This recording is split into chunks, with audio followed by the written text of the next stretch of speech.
atbalsta sniegšanā ir ne tikai emocionāla nokrāsa, bet arī ļoti praktiska nozīme un arī rīcības soļi. Par to, kādus rezultātus var panākt kopā, sadarbojoties nevalstiskajām organizācijām, pašvaldībām un valsts institūcijām, runās nākamā runātāja. Un tā būs Rasma Pīpiķe, vadošā eksperte dažādības vadības jautājumos. Rasma, sveiki un lūdzu, vārds jums. Paldies, paldies. Tik tiešām liels satraukums, jo es redzu, ka Bērnu palietīvās aprūpes biedrība ir norganizējusi tik fantastisku pasākumu, un, protams, šim pasākumam beidzoties, es gribētu teikt, ka tas ir tikai sākums bijis, lai varētu izdarīt labas lietas, un jā, paldies, Kristīna, arī par pieteikumu. Šodien es gribu pateikt lietu, kur es nevienam neesmu teikusi. Un es gribu pateikt, ka pārskatot savu dzīves aprakstu, es varu teikt, ka faktiski es esmu inženiere. Un kāpēc es esmu inženiere? Tāpēc, ka es esmu sociālo tiltu inženiere. Daudzu gadu garumā man ir bijusi tā fantastiskā iespēja stiprināt Latvijas nevalstiskās organizācijas viņu ceļā uz viņu mērķiem. Un arī tad, kad man bija pavisam grūti, tad, kad es gaidīju savu otro bērniņu, es stāvēju kopā ar Andi Jansoni. Paldies, Anda, par ielūgšanu uz šo konferenci. Un mēs domājām par to, kādā veidā varētu veidot šo īpašo māju, šo hospice māju Latvijā. Un man jāsaka, Andai nekad nav bijis grūti neatbildēt uz telefonu zvaniem vēl vakarā, nepateikt, kur ir atrodams kāds labāks padoms. Un es domāju, ka visas daudzās ģimenes, kas ir saņēmuši Bērnu palietīvās aprūpes biedrības pakalpojumus, to ļoti labi saprot. Un ne tikai organizācijas. Es šodien varbūt vairāk vēlētos runāt par to arī, kāda ir katra no mums paša atbildība, veidojot nākotni Latvijas bērniem. Mums arī ir svarīgi saprast to, ka Latvija ir pasaules daļa. Un tas, kā mēs attiecamies pret saviem pašiem mazākajiem, ir ļoti nozīmīgs stāsta daļa par to, kas esam mēs.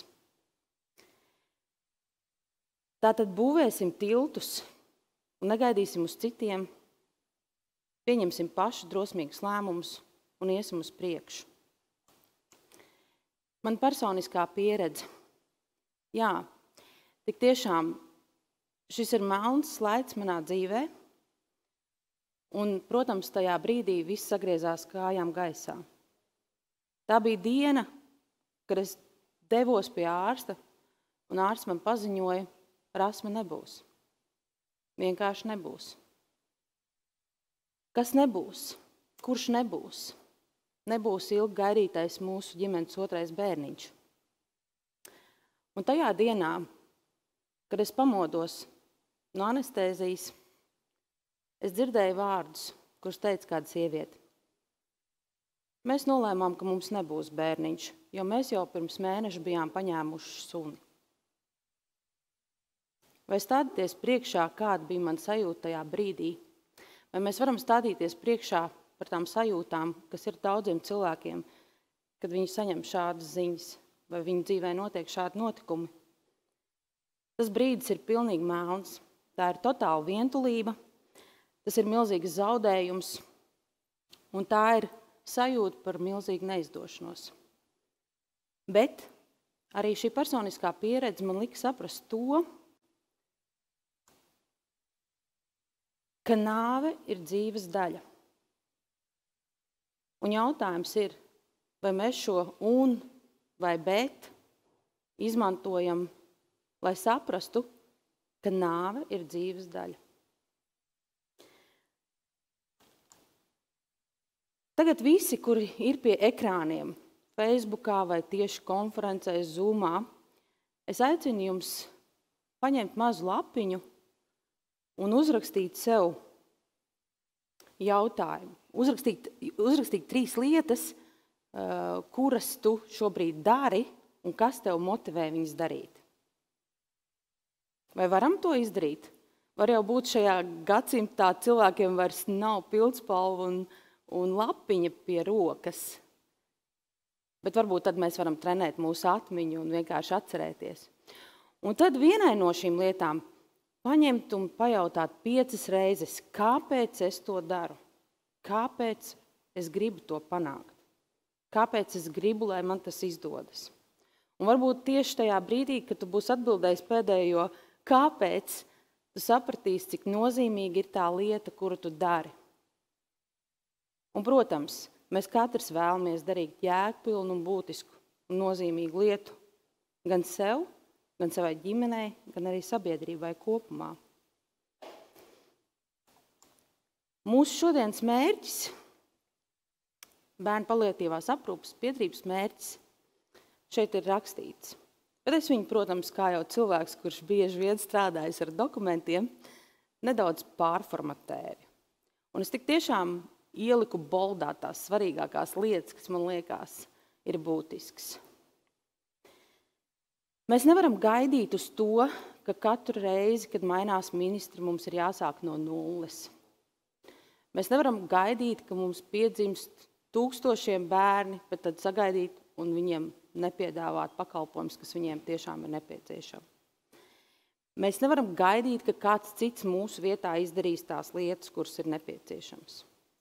Un tāpēc šodien es tiešām vēlētos, lai katrs no mums padomā par to, ko tieši es varu darīt, lai šī māja, šie sapņu tiltu māja kļūtu par realitāti. Šajā kontekstā mums arī ir jārunā par to, ka ir notikušas vienošanās. Jau 1948. gadā notika vienošanās vispārējā ANO cilvēktiesību deklarācijā par to, ka ikvienam cilvēkam ir tiesības uz dzīvi. Protams, šeit nav ierakstīti kaut kādi priekšrati, kas mums tieši konkrēti jādara. Bet mēs taču varam saprast, ka mēs vēlamies, lai šī dzīve būtu cilvēkam cieņpilna. Neatkarīgi no tā, kas ir viņa identitāte. Šai dzīvē ir jābūt cieņpilnai. Un ja mēs pieņemam to, ka nāve ir dzīves daļa, tad arī nāvei ir jābūt cieņpilnai. Un šeit ienāk tik tiešām izpratne, kuru es tik tiešām pēdējo gadu laikā vēlos teikt, es gribu inficēt ļoti daudz cilvēkus ar izpratni par to, kā veidojas atvērtība, kā veidojas izpratne, kā veidojas cieņa pret citiem cilvēkiem. Un šeit ir sociālā psiholoģijā daži pierādīti fenomeni, un pirmais no tiem ir atribūcijas kļūda.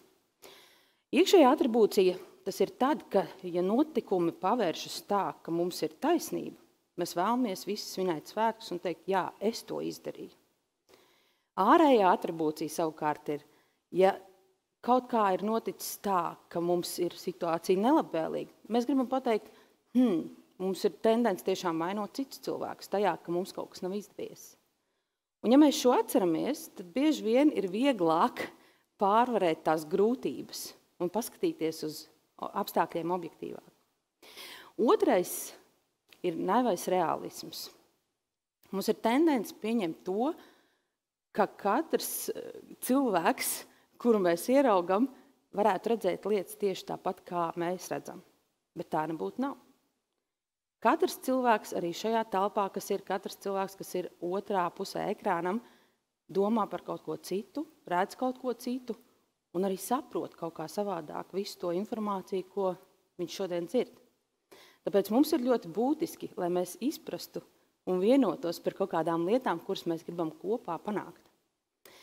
Un, lai cik tas būtu savādi, mums arī ir vēlme uzskatīt, ka citi cilvēki ir slinki, stūrgalvīgi un negrib mainīties. Bet, ja mēs padomātu, satiekot kādu cilvēku sabiedriskajā transportā, un ka viņš uz mani uzburkšķi, ja es padomātu, vai tiešām tā situācija, kas ir viņam, ir tāda pat kā man, un mēģinātu iejusties viņa kurpēs, es noteikti padomātu, vai burkšķēt viņam pretī vai nē. Un pēdējais, tāds tā kā pa dažādības vadības teorija, es vēlētos pateikt to, ka dažādības vadība tā nav labdarība. Tas nav kaut kas tāds, ka mēs vienkārši visus cilvēkus, kuri mums šeit ir, mēs sakam, nāc, mēs visi kopā kaut ko darīsim. Nē, tas ir paņemt no cilvēkiem to, kas ir viņos visvērtīgākais, paņemt viņu potenciālu, aktīvi un apzināti attīstīt kopā, veidot procesus, kurā visi ir iesaistīti. Un tik tiešām mēs varam paskatīties uz sevi un tad uz otru un saprast, ka neviens no mums nespēja mainīt identitāti.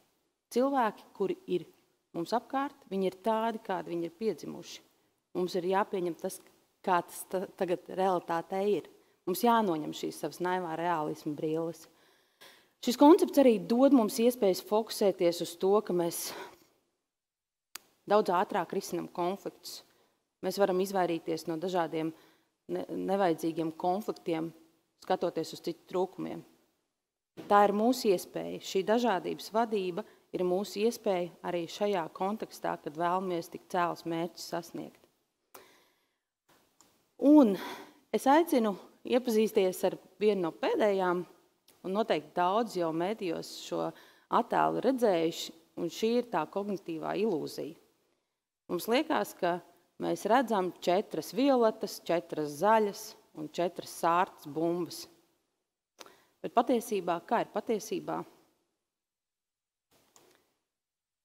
Tad, kad mēs noņemam šīs te līnijas, mēs redzam, ka visas bumbas ir vienādas, zeltītas. Un šis Deivids Noviks, kurš šo kognitīvo ilūziju ir izveidojis, faktiski mums māca daudz vairāk nekā tikai šo acu apmānu, ko mēs varam ieraudzīt. Nu, lūk, te nu mēs visi esam. Lai katrs mēs būtu savādāks, ar dažādām līnijām pāri, mēs tomēr esam cilvēki. Un ko mēs varam darīt? Mēs varam celt māju.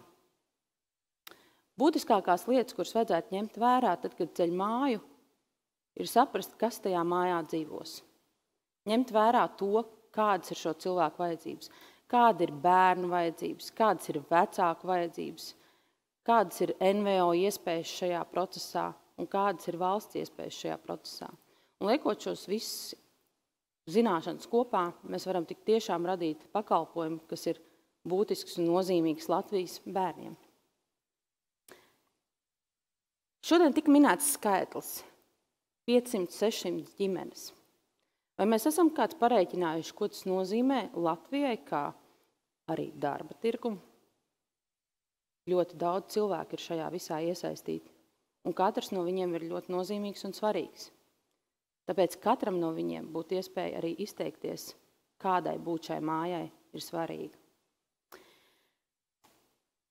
Es tevi cienu. Tas būtu izejas punkts, runājot ar vecākiem, bērniem, neatkarīgi no viņu vecuma, neatkarīgi no viņu identitātes, neatkarīgi no viņu statusiem, neatkarīgi no tā, kur viņi dzīvo Rīgā, Valmierā, Limbažos vai kādā mazā ciemā, kur es nenosaukšu. Mums ir jāceļ šī māja priekš viņu ar cieņu un pagodinājumu. Ir būtiski saprast, ka dažādības vadība arī šajā kontekstā spēlē ļoti nozīmīgu lomu. Un saprast to, ko šī dažādība nozīmē priekš tevis paša. Un es ceru, ka šie instrumenti, šie sociālās psiholoģijas instrumenti tev dod iespēju nākotnē skatīties uz lietām daudz atvērtāk, daudz cieņpilnāk. Par tiem citiem. Mums ir jūtas, mums ir jāpārvar aizspriedumi, mums ir jāpārvar stereotipi, mums ir jābeidz varbūt raudulīgām sejām teikt, jā, tas ir vajadzīgs. Mums vienkārši ar apņēmību ir jāpanāk tas, ka mēs novēršam šo diskrimināciju pret šiem bērniem, pret šīm ģimenēm. Katrs savā vietā. Un es šodien gatavojoties izstrādāju vienu testu. Un es zinu to, ka ir testi ar sociāli pareizajām atbildēm, bet šeit ir tests tikai ar vienu jautājumu. Un es gribētu uzdot šo testu, ne jau kā pārbaudas darbu vai kā, bet tik tiešām pašai tev pieņemt lēmumu, ko tad tu darīsi pēc šī pasākuma, kad viņš būs beidzies. Tas ir jautājums arī man, tas ir tests arī man. Tātad jautājums ir, ko tu darīsi?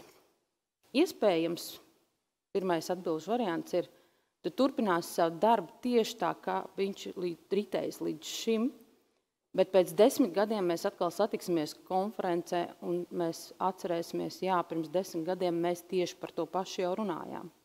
Bet šāda situācija mums nav pazīstama. Nākamais atbilžu variants. Tu tuvākajā sanāksmē, savā organizācijā, savā institūcijā nāks kopā ar kolēģiem un tu jautāsi, ko mēs varam darīt šajā jautājumā. Ko mēs varam darīt, lai celtu sapņu māju, sapņu tiltu māju. Un trešais, tu droši ieies internetā un noziedos bērnu paliatīvās aprūpes biedrībai, lai tādējādi parādītu, ka tu atbalsti šo organizāciju, ka tu atbalsti šos 600 cilvēkus, šīs ģimenes. Un tātad, ko mēs varam darīt kā organizācijas? Mēs varam panākt rezultātu tikai savstarpēji uzticoties. Ja mums jautā par sadarbības līgumiem, par deleģējumu līgumiem, pirmajā slaidā ir mans telefona numurs, mans e-pasts. Mēs droši varam no savas pieredzes nevalstiskās organizācijas. Mums ir brīnišķīgas organizācijas, kā, piemēram, Onkoloģisko pacientu aizsardzības biedrība, Dzīvības koks, kur jau ir veidojuši pakalpojumus. Mēs varam šīs iespējas visas izmantot. Mēs varam skatīties gan uz ārvalstu piemēriem, gan uz Latvijas piemēriem, bet galvenais būtu šī vienošanās, ka mēs to darīsim visu kopā un katrs ieliksim šajā lietā visspēcīgāko talantu, kāds mums pašiem ir. Es gribu pateikt jums milzīgi paldies par šīm īsajām 15 minūtēm un saku, ej un nopeldies. Un tad, kad tu esi nopeldējies ledus augstā ūdenī, domas ir skaidrs un var uzjautāt 5, kāpēc tu to dari. Un tu dari pareizi. Lai tev izdodas. Rasma, milzīgs paldies. Paldies par vērtīgo, iedvesmojošo un jāsaka arī sāpīgo un smeldzīgo stāstu. Es domāju, ka daudziem sirds sarāvās jūsu stāsta laikā, tostarp arī man. Un tā viena doma, kas man neliek mieru, ko vēlos arī jums pajautāt, ir kāda replika, ko es dzirdēju no vecāku puses, kas izskanēja, ka viņi cer, bet tas cerības stars tāds vārs par to, ka viņu bērniņa dzīves laikā izdosies to situāciju mainīt un tiešām būtiski uzlabot, ka tās ir tās viņu cerības. Kā no jūsu eksperta viedokļa šobrīd izskatās par to sadarbības tempu starp iesaistītajām institūcijām? Jūsuprāt, vai tas tagad ir tajā pareizajā ātrumā jau ielikts, jeb pareizajā virzienā? Kurā ātrumā tad mēs šobrīd esam? Ja mēs pieņemam, ka ir 5 ātrumi, un mums ir vajadzētu braukt tajā ātrākajā, visticamāk, lai pēc iespējas vairāk spētu palīdzēt.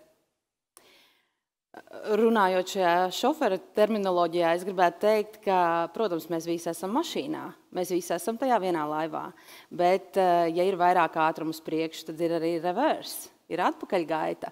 Un es teikšu tā, šajā laikā, kopš mēs esam ar Andu Jansonu runājuši par šiem jautājumiem, es esmu paspējis piedzemdēt jau 2 bērnus. Un tāpēc es gribētu teikt, tā ir savstarpējā, varbūt nevajadzīgā liekulība, kas mums bieži vien liedz izdarīt brīnišķīgas un ļoti nozīmīgas lietas mūsu Latvijas bērnu vārdā. Es teiktu tā, saņemieties ministri, saņemieties visi ierēģi, sadodaties rokās un vienkārši sameklējiet šajā brīdī, kad Covid-19 laikā mums ir ļoti liela resursi pieejami, izveidojam kādas institūcijas, kas ir ilgtermiņā, kas mūsu Latvijas bērniem būs tiešām noderīgas. Un es domāju, tas skaitlis, ko man Andi Jansona minēja telefonsarunā, 5 miljoni, es domāju, ka mēs to varam. Paldies, Rasma. Man ļoti patika arī tas, kā jūs uzrunājāt mūsu konferences skatītājs formātu. Un, protams, ka es to asociēju arī ar sevi. Un noteikti pirmā lieta, ko es šodien izdarīšu pēc 12:00, es ieiešu noteikti paliatīvās aprūpes mājaslapā un noziedošu un padomāšu par to, kas vēl var būt tas, ko es kā cilvēks varu darīt lietas labā. Jo tas, ko Rasma minēja, ir sākt vienkārši ar sevi un padomāt, ko katrs cilvēks tiešām reāli var darīt un var.